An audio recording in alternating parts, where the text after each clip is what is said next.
Rockford police investigate a 60-year-old man's death. Firefighters pulled him from the Rock River this weekend. Plus, State Line farmers meet to learn more about the upcoming growing season. Organizers say their main focus is highlighting conditions less common crops face. And RSV cases remain high across the Midwest. Medical experts say with no cure for the disease, prevention could be a lifesaver. Live from WTVO 17, this is Eyewitness News at 5. Good evening, I'm Eric Wilson. Mimi Murphy is off today. Rockford police investigate after someone finds a body in the Rock River. A little after 3 Sunday, police and fire crews rushed to the shore around Indian Terrace. That's between Beatty Park and the Discovery Center. A 911 caller said they saw a body floating in the water. Firefighters pulled the man out. The Winnebago County Coroner's Office pronounced him dead around 3:30. Investigators say he's 60-year-old Larry Sanford. Autopsy results are pending. Rockford PD is looking into how Sanford ended up in the river. Native American tribes call on law enforcement to address the high rates of unsolved killings on reservations. Last week, tribal leaders and victims' families gathered in Sacramento, California for the second annual Missing and Murdered Indigenous Peoples Summit. They met with lawmakers and law enforcement to discuss possible solutions. Tribal members say investigators regularly fail to solve the crimes or even communicate with families about a case's status. My aunt was shot on the Hoopa reservation in the early 80s. She was 18 years old and she died. And to this day, my family does not have a clear story on what happened to her. When you lose somebody you don't have closure, I think it's like trying to find your way through the darkness. There's this uncertainty that looms over your life. A special commission spent months traveling the country speaking with tribes about how to best tackle the issue. The Interior Department and the Department of Justice will release a response to the recommendations. Planned Parenthood of Illinois says targeted attacks and threats to abortion clinics across the state are happening more often. Last year, a firebombing destroyed the organization's Peoria Health Center. No one was hurt, but there was more than $1 million in damage. Other, less violent actions are also increasing, like misdirecting patients away from the facilities. House Democrats are looking for a solution to decrease the harassment.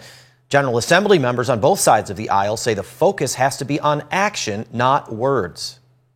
We have rules, we have laws, and crime. If you commit a crime, you should get held responsible. This individual did, and it's good to see that crime actually gets punished these days. So what we're trying to focus on right now is really actions that are being taken and less speech. And so we have protections in other areas of state law that would cover, data privacy violations, that kind of thing. What we want to focus on here are actions that people are taking.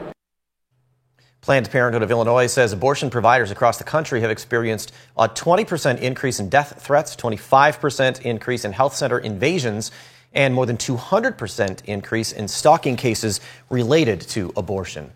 Usually mid-February, growing season might be far from your mind. This month's been so warm, it really feels like spring's right around the corner. Farmers, though, always have their sights set on the future. Jess Lipson stopped by an annual conference where local growers learned what to expect this year. Jess, there was a big crowd. Eric, it was the most attended conference in its almost 3 decades. The University of Illinois, Michigan State, Minnesota, and the University of Wisconsin-Madison hosted more than 75 fruit and vegetable growers. Individuals there sell at farmers markets, own pumpkin patches, apple orchards, or are just your average at-home growers. It gave the chance to learn technical information to better make decisions this upcoming season. The event also was there for networking opportunities amongst local farmers. Over the years, though, we've started to really have folks that are now growing small fruits like blueberries and raspberries. And for them, their needs can be a little bit different than what some of the other kind of production can be. So we now are starting to really focus in on that. Tonight at 9 and 10, we'll hear about the big topic of the conference, cicadas. There'll be a unique showing of them this season that hasn't been seen since 1803. Eric? Well, thanks, Jess. We'll check in with you a little bit later. One of Rockford's big 3 health systems opens another option for patients with a deadly disease. Over the weekend, community members had an opportunity to tour OSF's 180,000 square foot facility in Peoria. The Cancer Institute is home to Central Illinois' only proton beam therapy. There are only 2 locations in the state to offer that treatment. It's a type of radiation designed to be less invasive than traditional methods. OSF's Vice President of Oncology Services says cancer patients from across the Midwest will travel here for treatment. Locally, for communities close to us, we don't want them to have to fly somewhere. We want to try to offer all of that here as much as possible. Whatever we can do to make that process easier. OSF has partnered with hotels in Peoria to give patients who do have to travel a place to stay. Medical professionals stress how important it is to vaccinate babies against RSV. The virus's activity is still high in the Midwest. RSV is the #1 reason babies have to go to the hospital in the United States. All infants are at high risk, especially those born premature or with health conditions. Adults can spread the virus even if they have no symptoms. State health department experts say there is no cure, which is why vaccination is the best protection. The illnesses are out there right now. It could still be something that you are susceptible to or one of your family members. So even though the trend is going downward, it's still out there and you have the opportunity to be protected or protect others as well. RSV vaccines are available on a limited basis for infants 8 months or younger, or babies up to 24 months with health conditions. Rockford's League of Women Voters gives people in the state line a chance to meet local candidates. The group's scheduled several meet and greets. Tomorrow nights will be at the Rockford Library's Nordloff Center on Main Street. Future locations include the Northwest Community Center in Rockford, the Roscoe Community Center, Pilgrim Baptist Church, and Belvedere North High School. They all start at 6 at night. Voter registration closes tomorrow. Grace period registration and voting start Wednesday. That means you can register to vote, but you must cast your ballot at the same time. Here in Rockford, one early voting site is the Maine Board of Elections office over on 6th Street. Outside Rockford city limits, head to your county clerk's office. Several lawmakers are working to draft a new bipartisan border bill. Up next, Republicans say it's the best bet to get aid to Ukraine and Israel. Democrats believe the deal's southern border policies go too far. And coming up at 6 in a few days, Governor J.B. Pritzker will detail his spending plans for Illinois. Some lawmakers argue the state needs a change in priorities. From temperatures this morning that dropped down into the teens to climbing into the low 50s. That was quite the jump, especially for mid-February.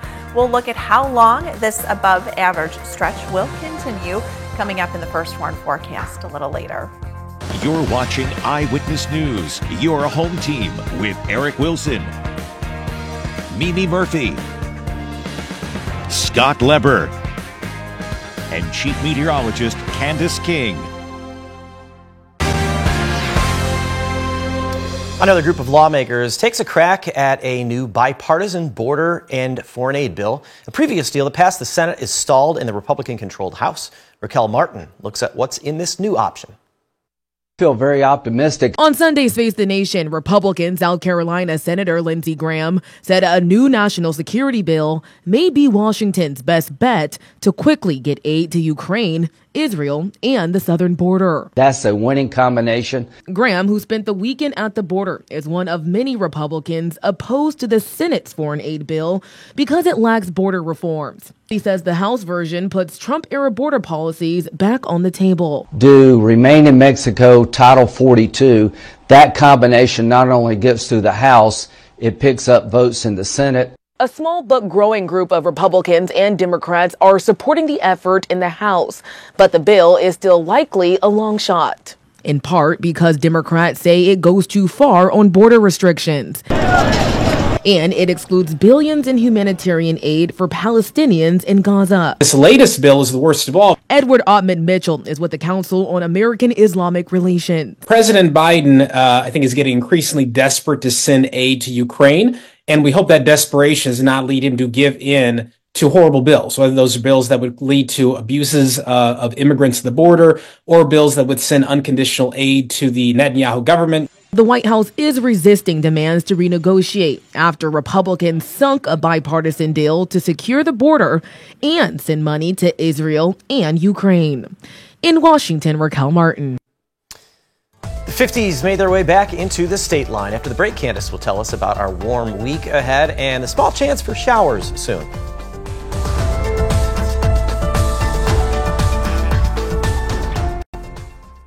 Now, your First Warn weather forecast from Chief Meteorologist Candace King.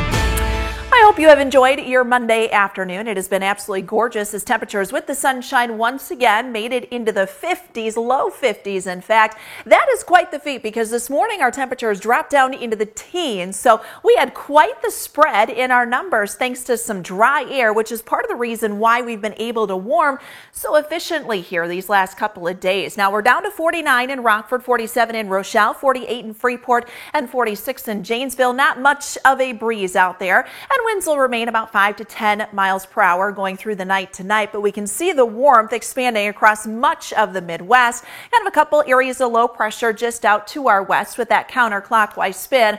All that is really going to do is just bring in a little extra cloud cover next couple of days, but temperatures are still going to stay above average. Our weather watcher Jim here in Rockford, currently 51 degrees this past hour. Terry down in Genoa, 52, 26 that dew point temperature, and a light southwesterly wind now at 7 miles per hour. Beautiful picture coming in on our SkyTrack camera out of the Poplar Grove Airport. The long shadows as the sun is getting ready to set here, but this is also a treat as that sunset time gets a little later in the evening and the sunrise comes up a little earlier in the morning. So those days getting longer and longer, even though it has felt like spring over the last month or so as our temperatures have been rather warm. In fact, when we look at our numbers dating back through the beginning of December, I've said this before, it's been a little lopsided with our high temperatures as we're heavy on the higher and warmer end with the 30s, 40s, and 50s, and today's 50-degree temperature, 11 days so far this winter season where we've had a high temperature reach 50 degrees or above. I believe it was the 2015-2016 winter season. There were 15 days where that temperature hit 50 degrees or higher, and we are likely to break that coming up here this week as we've got not only several days this week where temperatures are going to be in the 50s, but also even to round out the end of February getting into next week. Now, what's also interesting when we look at the warmth that we've had here, our streak of colder days or the stretch of colder days are getting shorter and shorter, and this winter has been no exception. Yes, we've been in a moderate to strong El Nino pattern, which typically tends to give us a milder winter, but over the last 50 plus years, when you look back at how long those days have been, where temperatures have been on the colder side or falling below average, we've actually lost 5 days over that period, which is fairly typical when you think about a warming climate and how the winter season in a warming climate is actually the fastest warming season out of them all. And that trend continues as we hold on to a mostly clear sky. A little area low pressure down here to the south.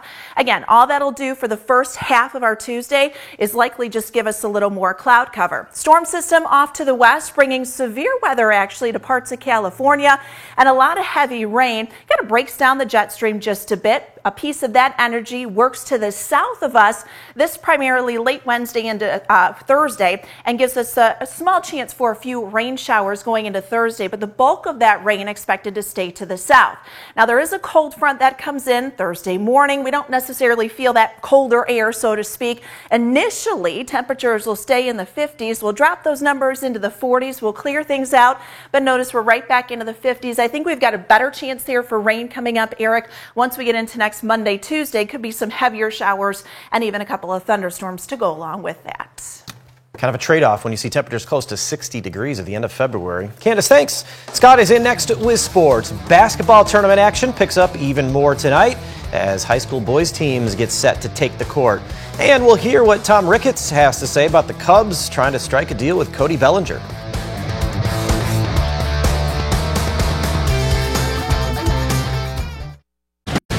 Now sports with sports director Scott Lever. Girls basketball teams took the court last week for the start of postseason tournament play. This week, boys teams get their turn as well. Regional play will start tonight at several locations with quarterfinal games. Now, Pecatonica will be hosting one of the Class 1A regionals. The Indians are playing Old Hebron tonight.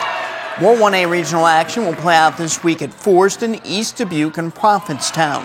2A regionals are set locally at Winnebago and Genoa Kingston. 3A action will take place at Belvedere North. And a 4A regional will be held at East. Boys games will be played tonight, Wednesday, and Friday. Girls games will be played Tuesday night and Thursday night. Now tomorrow in the 4A McHenry sectional, Guilford will play Libertyville and Hononegah will play Lake Zurich. In 3A at the Sycamore sectional, Crystal Lake Central will play Dixon and Canelan will play Sycamore. At the 2A Oregon sectional, Rock Island Oleman will play Marion Central Catholic and Stillman Valley will play Port Byron Riverdale. And in Class 1A at Lena Winslow, Ackman will play Galena and Rockford Lutheran will play River Ridge Scales Mound. The Ice Hogs are going to be without forward David Gust for a while. He's been placed in concussion protocol. Gust is tied with Brett Sini for the team lead in points. The Ice Hogs do have offensive help now that Lucas Reichel has been sent down by the Blackhawks. Reichel scored 51 points for the Ice Hogs last season, and he was named to the AHL's top prospect team. But he has struggled mightily this season with the Blackhawks. In 50 games with them, he had only 10 points. Luke Richardson wants to see Reichel regain his confidence and some competitive fire with the Hogs.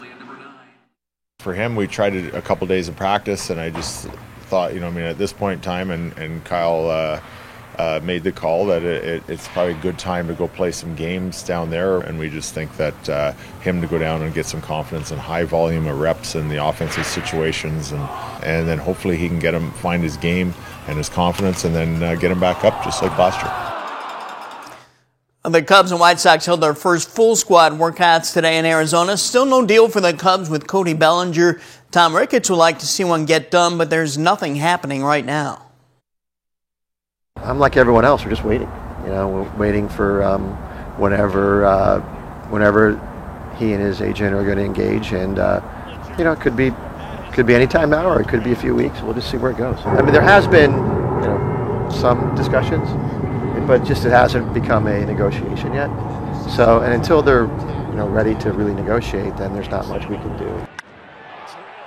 That's sports. We'll be right back.